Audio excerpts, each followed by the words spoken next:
This is a story called The Little Princess Who Became Queen.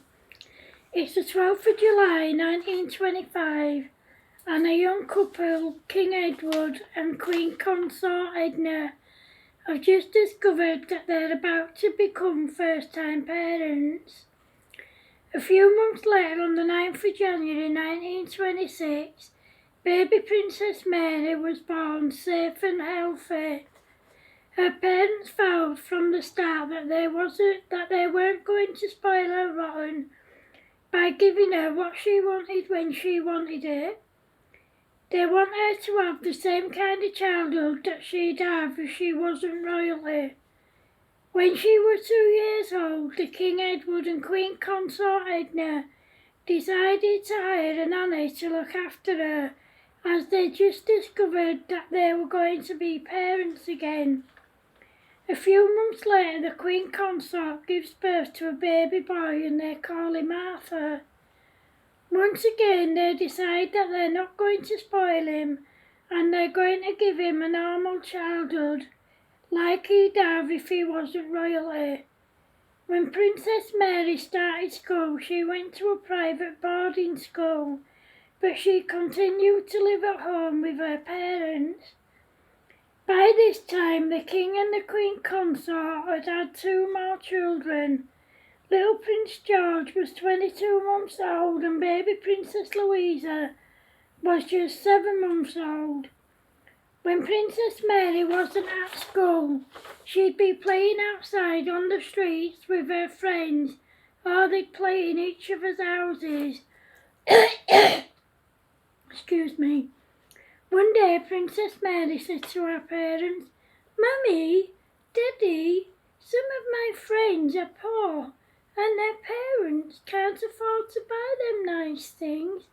I was wondering if I can give them some of my things that I don't need anymore." "I think that's a fantastic idea," said the Queen Consort Edna. Little Princess Mary and Little Prince Arthur sorted through their stuff and then gave it to their friends. Their friends couldn't believe how kind they were. One day, the Queen Consort and the King sat the kids down and explained that they had to go away on royalty business for 2 weeks. The kids were used to their parents going away, but they still got upset when they left them. One day, little Princess Mary said, "Mummy, Daddy, if I'm going to be Queen one day, isn't it time you started showing me how, now that I'm nearly 7? "Yes, Mary, but you have school and that's more important. However, in a few weeks it will be the summer holidays and we'll be away for a whole month on royal business, and all of you kids will be coming with us. We'll be going to Paris for 8 days and the rest of the time we'll be in America. When we're there, we need you kids to be on your best behaviour, or you won't get the surprises we have for you. Speaking of which, Mummy and I have something important and exciting to tell you. You're going to be a big brother and a big sister again. This time, Mummy's not got just one baby growing in her tummy. She's got 2 babies growing in her tummy," said the King. The Prince and Princess were very excited, and the Prince and Princess were very excited by the news, and they couldn't wait to tell their friends. Then Princess Mary said, "Will you be teaching me to be Queen when we go to Paris and America?" "Yes, but it takes a lot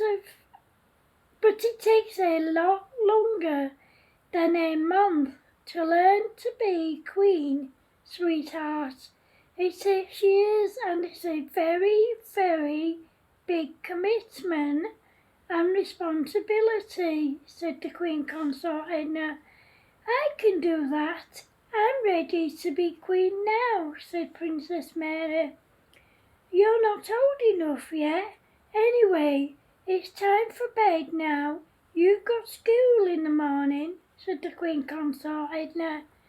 Little Princess Mary went to bed, and the next day at school she couldn't wait to tell all her friends about the twins and their trips abroad.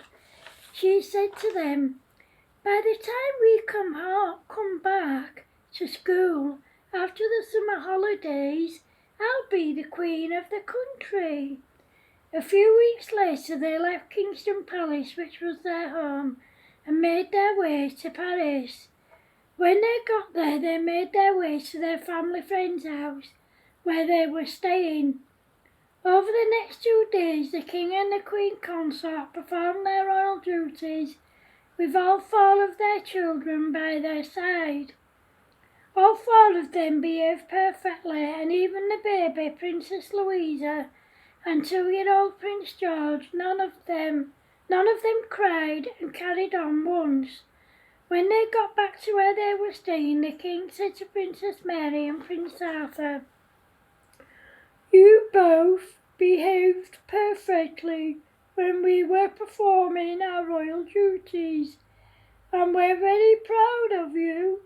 Now, we promised you a surprise if you behaved, so we are taking you to Disneyland here in Paris. We'll make our way there today, and we'll spend the next 6 days, including today, there, and then we'll be going to America. The kids were very excited and they couldn't wait to get there. When they arrived, the whole family spent the next 6 days there, and they all had a fantastic time, and they made some amazing memories. When the 6 days was up, they all made their way to America. When they got there, the King and the Queen Consort spent 3 days performing their royal duties with all the kids with them. Once again, they all behaved perfectly, even the 2 youngest.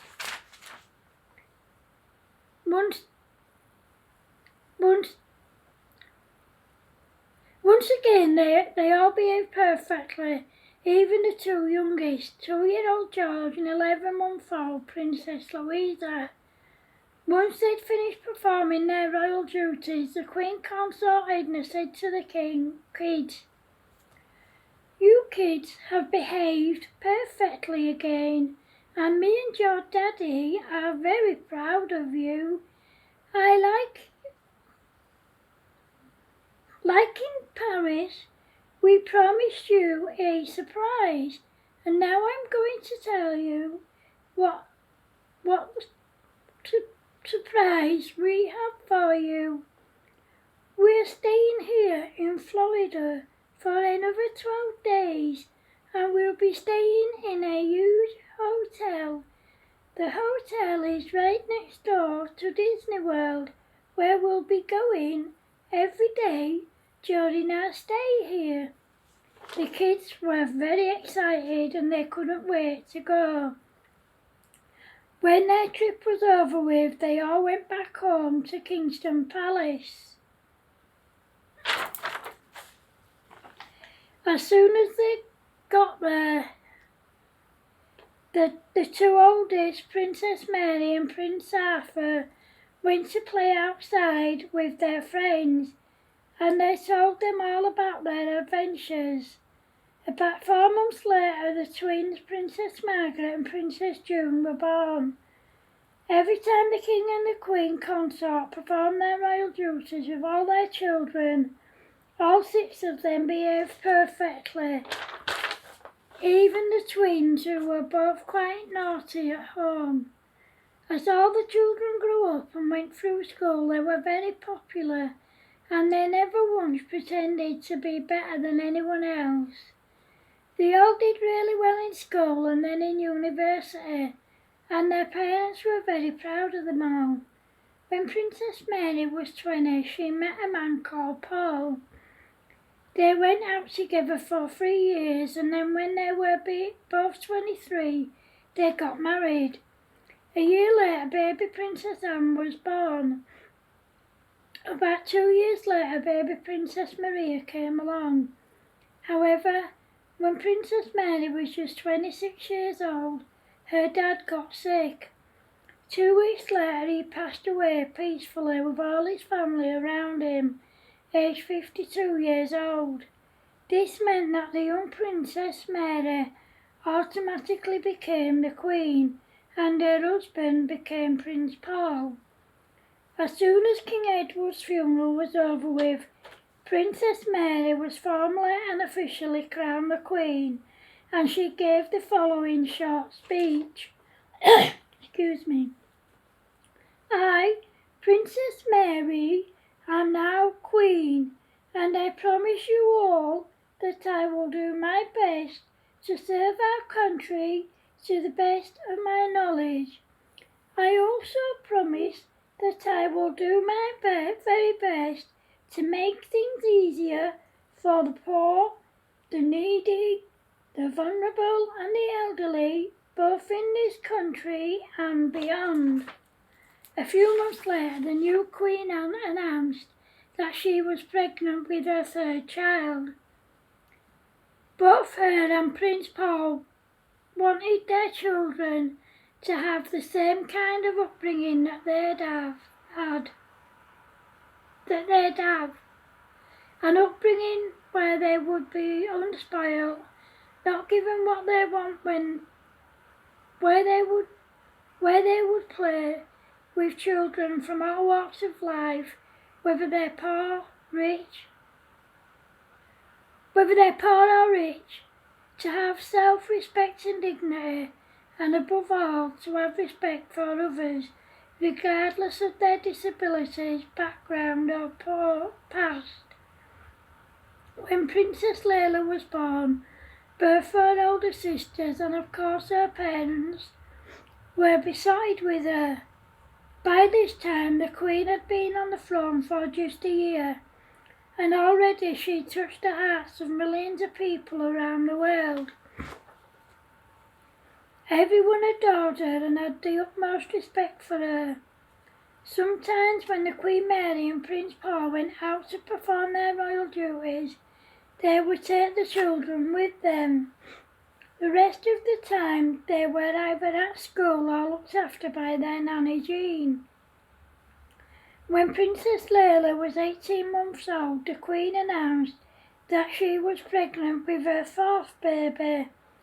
When the baby was born, she was another girl and they called her Princess Isabella. After Princess Isabella was born, the Queen had 6 more children, all boys. Prince Andrew, Prince William, Prince Michael, Prince John, Prince Adam and Prince Christopher. Prince Adam and Prince Christopher were identical twins, and they would often wind the public up by pretending to be each other, much to everyone's amusement. By the time the Queen had been on the throne for 15 years, both her and Prince Paul had travelled far and wide along with their children, not just in this country but around the world, even during World War II. When the young Princess Anne was just 19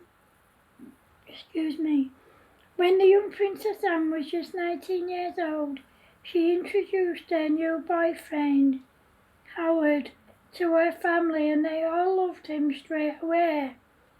After they'd been together for 2 years, they got married. After they'd been married for 18 months, Princess Anne gave birth to twins, Princess Ivy and Prince Isaac. When the twins were 18 months old, Princess Anne gave birth to baby Princess Edward, named after her grandfather.